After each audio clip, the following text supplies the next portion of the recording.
In number 29, we want to solve the equation log base 3 of the quantity 4x plus 2 is equal to 3. So we're going to exponentiate each side using a base of 3.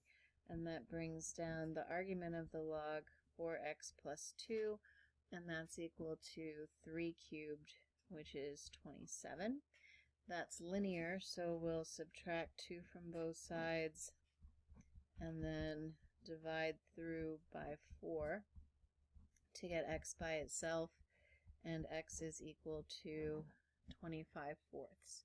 So we're going to store that in the calculator as x, and then we'll put that into the original equation. We're going to need the change of base property, so we'll take the common log of the quantity 4x plus 2 and divide that by the common log of the base, which is 3. And we press enter, and that matches the other side of the equation, which was a 3. So we know that 25/4 checks. Then in the next equation, we want to get our natural logs on the same side of the equal sign. So we're going to add 1/2 natural log of 36 to both sides. And that'll be the natural log of x plus 1/2 natural log of 36 is equal to 9. Then we can use the power property to make that coefficient of 1/2 the exponent on the 36, and then the natural log of x plus the natural log, and the square root of 36 is 6, and so natural log of 6 is equal to 9. Then we can use the product property to condense these two logs into a single log, the natural log of 6x. That's equal to 9. Then we'll exponentiate both sides with the base of the natural log, which is e, and then 6x is equal to e to the 9th power. That's linear, and we'll divide both sides by 6 to get x by itself. So x is equal to e to the 9th over 6. And approximating that value in the calculator to 4 decimal places would be e, forgot my 9, e to the 9th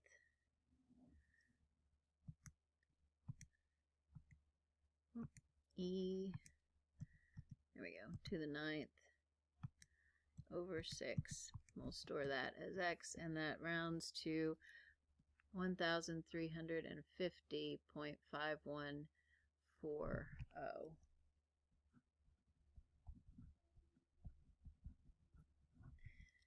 That's rounded to 4 decimal places. So to check, then we'll put in our original equation the natural log of x is equal to 9 minus 1/2 natural log of 36, and we get a 1, so we know that that answer checks.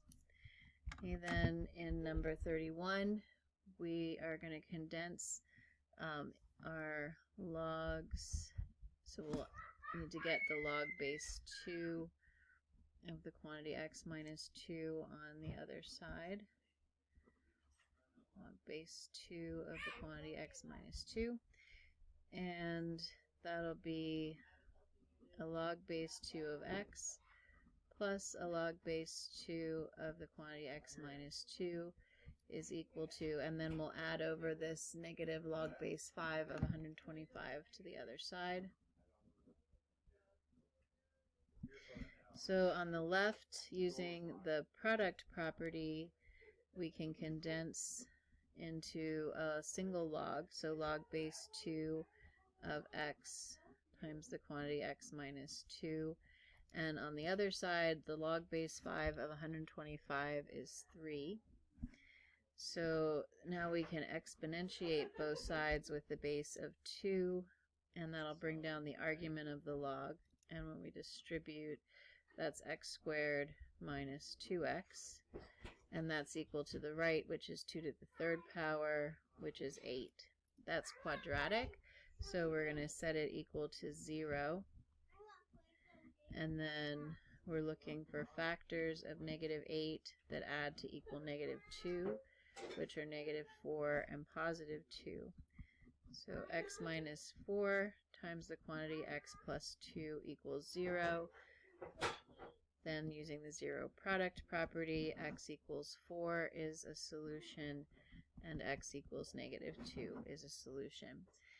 -2 is outside of the domain of our original because you can't take a log of a negative number. So we're going to cross off that solution and write extraneous. X equals 4.